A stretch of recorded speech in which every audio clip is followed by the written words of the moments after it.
Today we're going to be making die cut stickers using our Cricut and Oracal vinyl. So let's get started. So there's a couple of things we're going to need in order to do this project. Obviously you're going to need your Cricut, and then we're going to need some Oracal vinyl, and then we're also going to need some transfer tape. And this is used to transfer our sticker from its matte base onto whatever surface we're going to put it on. So let's go ahead and open Design Space and make our stickers. So first thing we need to do is we need to upload our image.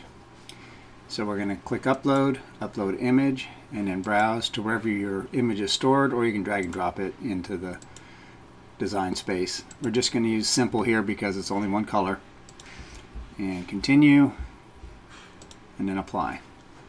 We're going to use Cut Image here. We're not doing Print and Cut. And we're going to upload. Alright, so now we've got it in here. We're going to select it and add to canvas, and that's going to put that in for us.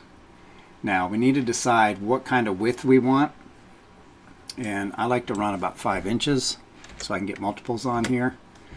And you notice when I just change either the width or the height, it automatically adjusts the other one to match it.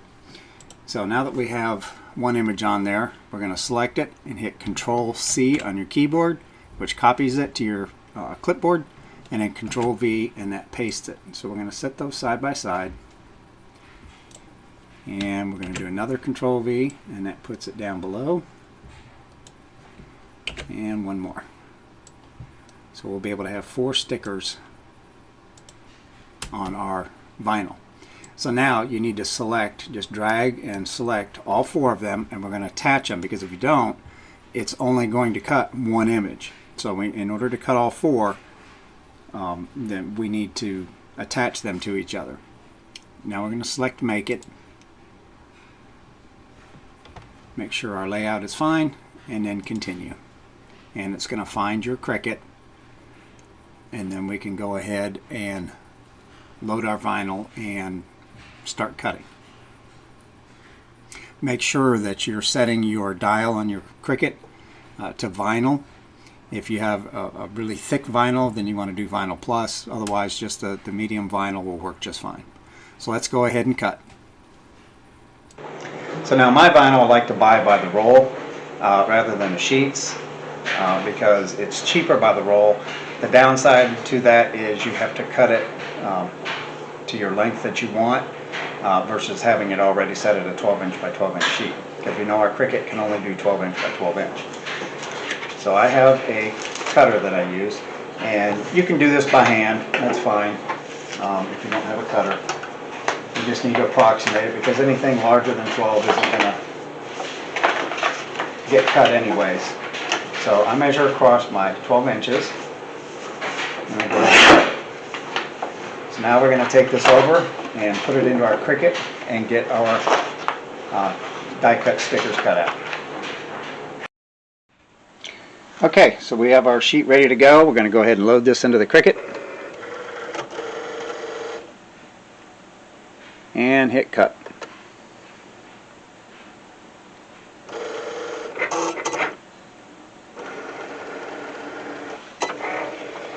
It shouldn't take too awful long to cut this out.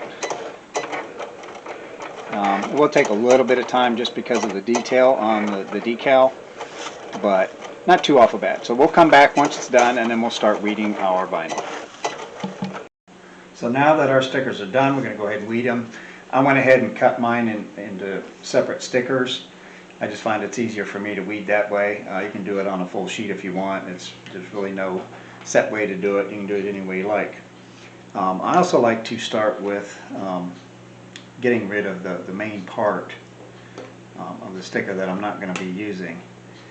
Just because on this particular type of decal, I've got some small detail, and I want to make sure that I can see what I need to weed out. I've had instances where I tried to weed out everything first and found out after the fact that I accidentally weeded something that needed to stay. So I just find it's easier this way to do the large parts first and then work my way into the smaller details. Now, a lot of people prefer different types and use different types of vinyl. I found that the Oracal, it seems to weed better than some of the other stuff. I've had issues with Sizer where I can weed it fine, but then when I go to transfer it, when I go to peel it off of the backing, I find that some of the paper wants to come up with it, and so then I have issues trying to get it to come off and not just tear the paper and then have no adhesive backing on it. I've never had Oracal do that to me, so I'm not a big fan of Sizer. Your mileage may vary. Some people love it. I think for most people, they're going to find a particular brand or style of vinyl that works for them, and then that's what they're going to use. So, you know, don't necessarily stay away from Sizer.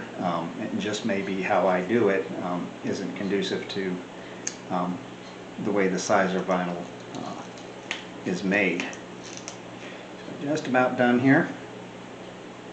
And then we'll go ahead and get it set up to go onto our glass. 2 more pieces to weed out of here. So you can see that it went fairly quick. It's not a laborious task.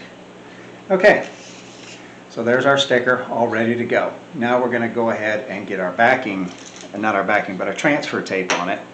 I have a big roll. You can buy this in sheets, but again, if you buy the roll, it's a little bit cheaper. It's just more of a pain to peel it off and cut it than what it would be if you had, you know, sheets of it. So, you know, it really comes down to what you prefer. That should be plenty right there. So we'll cut that off.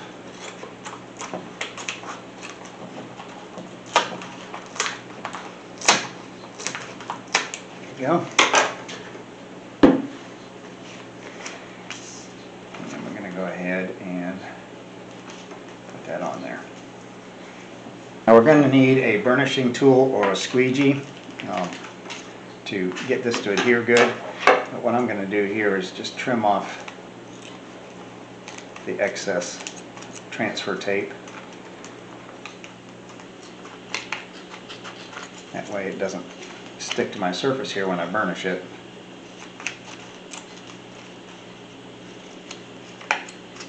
Okay, just about there.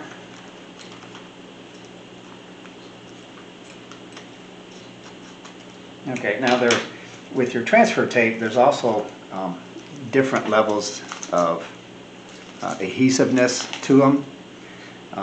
Some are really, really sticky. Some just have a little bit of adhesive to it. I kind of prefer the medium, just because of most things that I do, it's going to peel off just fine. But if you're going to be doing large pieces of permanent vinyl, then you're probably going to want a stronger adhesive on that, just because it's easier to use when you have large surfaces of vinyl that you're trying to adhere to a surface. So I'm going to go ahead and burnish this down. And you can use your Cricut burnishing tool if you want. I just happen to have this squeegee one here that works pretty well for me. You want to go in several directions. You want to make sure that you get all of the surfaces on this. Once it starts lifting up, it goes pretty easy from that point on. Okay, so there's our burnished sticker. Now we're going to get our glass and transfer this onto it.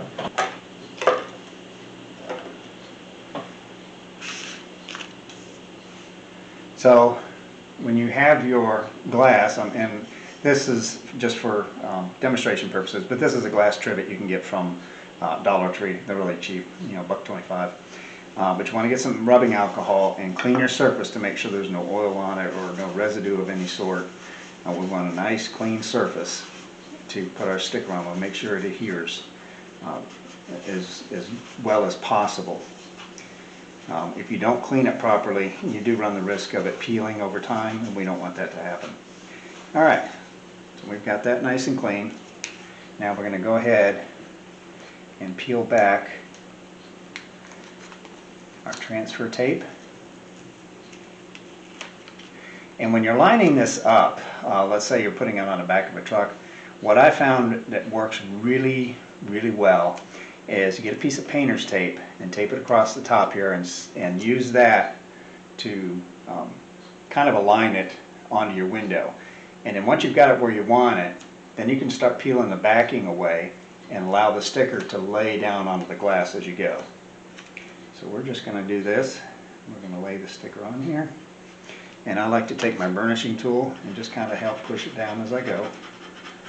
That way I'm sure I don't get any air bubbles in there, because that's not something you want to have on yours. So we'll go ahead and burnish that down. And again, you want to use, go over it several times, several different directions to make sure that you've got everything burnished down and adhered, stuck to your surface as well as possible. Alright, so let's go ahead and pull our transfer tape up. And when you pull your transfer tape, you want to kind of roll it back. If you're pulling it straight up, you run a risk of pulling the sticker off the glass. But if you do it like this, you can kind of keep pressure on the sticker as you roll it, and it lessens the risk of your sticker pulling off of the surface. And that's another way that you can get air bubbles in it, is getting it peeling up and then you're trying to put it back down, and next thing you know, you got a big mess. So take my advice and roll it off like that. Trust me, you'll thank me. So there we are. Now we have our die cut window decal. It's all set to go. You can do this on your vehicle, which is what most people do with these, but some people will use them for like this, a trivet. And if you want to put it on the back side, all you have to do is just mirror this so it's backwards. That way when you adhere it to the back of the glass, it looks like this. So that's how simple it is to do die cut decals with your Cricut and Oracal vinyl. Hope you enjoyed this, and join us next week for our next adventure in crafting.